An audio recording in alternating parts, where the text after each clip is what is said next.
ಬಾ ತಗೊಂಡಾಯ್ತು. ಲೋ ಅದು ತಗೊಂಡ ಯಾವ್ದ? ಅದೇ ಮಾಮೂಲಿ. ಇಲ್ಲ ಹೋಗ್ತಾ ತಗೊಂಡ್ರೆ ಟೈಮ್ ಇಲ್ಲ.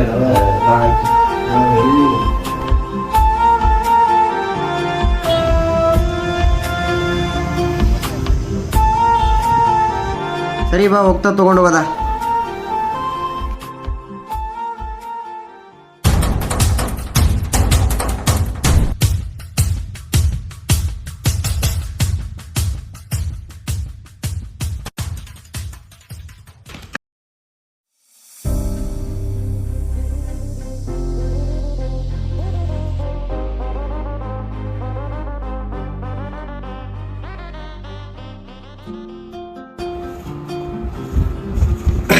ಯಾರೋ ಅವನು ಭಿಕ್ಷಿಕ ಬೆಳಗ್ಗೆ ಬೆಳಗ್ಗೆನೆ ಇಷ್ಟೊಂದು ಓಡಿಸ್ದ. ಕಣಪ್ಪಲ್ಲ ಓಡೋ ಸುಷ್ಟ ಆಗಿದೆ ಕಣಪ್ಪ.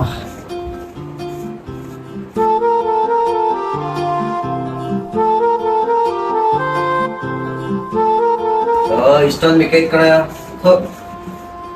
ಸರಿ ಬಿಡು ಈಚೆ ಅದೇ ಆಯ್ತು.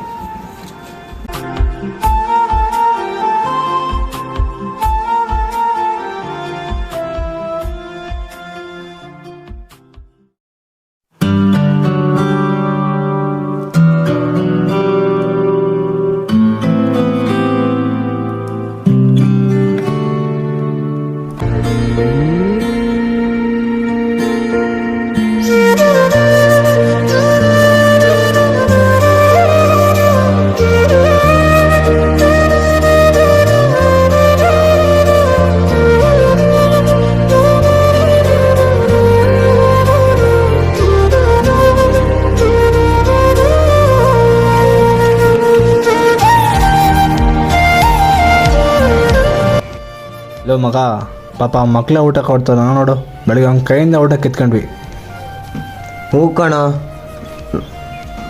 ನಾವು ಹಂಗೆ ಮಾಡ್ಬಿಡ್ದಿತ್ತು.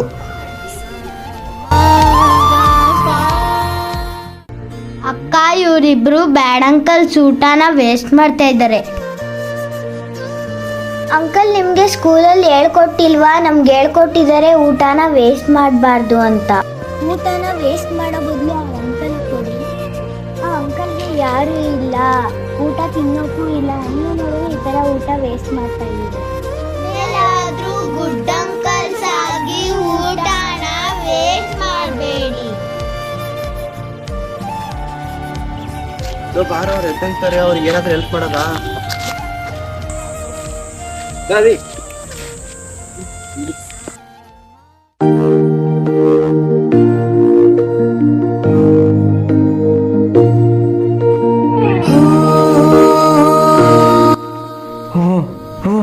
ಹೊಟ್ಟೆ ಹಸಿತೈತೆ.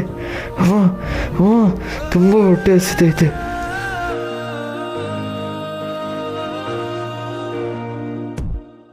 ತಮ್ಮ, ಹೊಟ್ಟೆ ಹಸಿತೈತೇನೋ? ಹೋಣ, 2 ದಿನ ಆಯ್ತು ನಾನು ಊಟ ಮಾಡಿ. ತಗೋ, ನೀನು ಇದನ್ನು ತಿನ್ನು.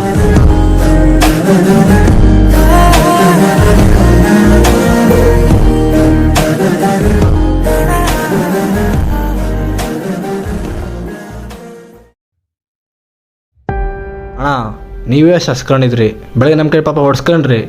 ಬಟ್ ಅವ್ನು ಕೇಳಿ ಸತ್ ನೀವು ಹಸ್ಕೊಂಡಿದ್ದೆ ಅಂದ್ಬಿಟ್ಟು ಊಟ ಕೊಟ್ರಲ್ಲ ಅಣ್ಣ. ಹೆಂಗಣ್ಣ ಇದು? ಅಣ್ಣ, ಒಬ್ಬ ಹಸ್ದವನ ಕಷ್ಟ ಇನ್ನೊಬ್ಬ ಹಸ್ದವನಿಗೆ ಗೊತ್ತಿರುತ್ತಣ. ಹಸುವು ಅನ್ನೋ ತುಂಬ ನರ್ಕ ಅಣ್ಣ. ನಾನಾದರೂ ಬೆಳಿಗ್ಗೆಯಿಂದ ಏನೂ ತಿಂದಿಲ್ಲ, ಅವನ ಪಾಪ 2 ದಿವಸದಿಂದ ಏನೂ ತಿಂದಿಲ್ಲ ಅಣ್ಣ. ತುಂಬ ನರ್ಕ ಅಣ್ಣ ಅದು. ಯಾವತ್ತೂ ಹಸ್ದವನಿಗೆ ಊಟ ಕೊಡಬೇಕು ಅಣ್ಣ. ಅದಕ್ಕೆ ಪಾಪ ಅವನು ಊಟ ಮಾಡಲಿ ಅಂತ ಕೊಟ್ಬಿಟ್ಟೆ. ತಗೊಳ್ಳಿ ಅಣ್ಣ. ಅಯ್ಯೋ ಬೇಡ ಅಣ್ಣ, ತಗೊಳ್ಳಿ ಅಣ್ಣ, ಏನಿಲ್ಲ, ತಗೊಳ್ಳಿ, ಇಟ್ಕೊಳ್ಳಿ. ಅಣ್ಣ, ನಿಮ್ಮ ಕಷ್ಟ ನನಗೂ ಅರ್ಥ ಆಗುತ್ತೆ ಅಣ್ಣ. ಆಮೇಲೆ ಎಷ್ಟು ಬೇಗ ಹಸ್ ತಿಂತೀವಿ ಅಷ್ಟು ಬೇಗ ಅಷ್ಟೇ ತಗೋತೀವಿ. ಮಿಕ್ಕಿದ್ರೆ ಹಸ್ತವ್ರು ಕೊಡ್ತೀವಿ ಅಣ್ಣ, ಸರಿನಾ?